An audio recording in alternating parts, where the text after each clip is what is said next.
తాజా అంశాన్ని చూస్తున్నాం. కడప కాజీపేటలో ప్రేమోన్మాది బాలిక గొంతుకొశాడు. మరింత సమాచారం మా ప్రతినిధి మురళిని అడిగి తెలుసుకుందాం. మురళి, చెప్పండి, బాలిక తల్లిదండ్రులు ఏమంటున్నారు? అసలు ఎందుకు చంపాల్సి వచ్చింది?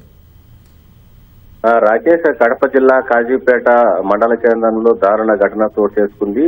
ఇంట్లో ఒంటరిగా ఉన్నటువంటి అమ్మాయిని ప్రేమోన్మాది కత్తితో గొంతు కోసి దారుణంగా హత్య చేశాడు.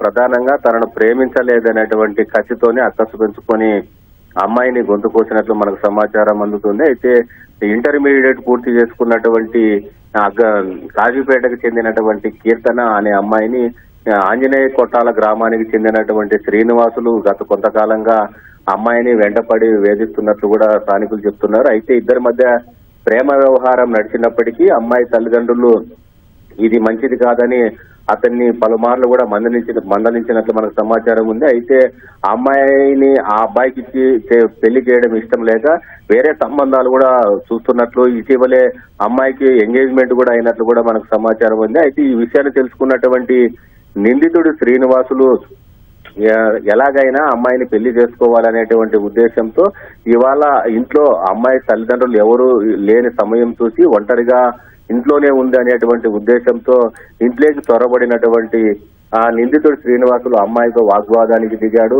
మనిద్దరం ఎక్కడికన్నా వెళ్లి పెళ్లి చేసుకుందామని కూడా ఆమె పైన బలవంతం చేసినట్లు సమాచారం ఉంది. అయితే నేను తల్లిదండ్రులు చెప్పినట్లు వివాహం చేసుకుంటాను, బలవంతంగా పెళ్లి చేసుకునే ప్రసక్తే లేదని ఆమె తేల్చి చెప్పారు.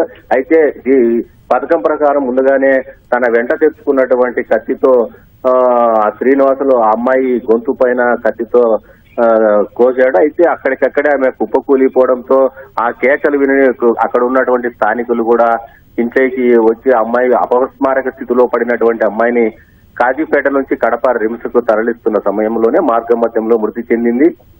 అయితే ఇతన్ని నిందితుడు శ్రీనివాసుల్ని పోలీసులు, కాజీపేట పోలీసులు అదుపులోకి తీసుకుని విచారిస్తున్నారు. ప్రస్తుతం అయితే అమ్మాయి మృతదేహం కడప రిమ్స్ మార్చురీలో ఉంది. దీనిపైన పోలీసులు కూడా కేసు నమోదు చేసి దర్యాప్తు చేస్తున్నారు. ఈ మృతికి ప్రధాన కారణం ఏంటి అనే దానిపైన కూడా తల్లిదండ్రులను అదేవిధంగా నిందితుడిని పూర్తి స్థాయిలో విచారణ అయితే కొనసాగిస్తున్నారు. రాకేష్, ధన్యవాదాలు మురళి.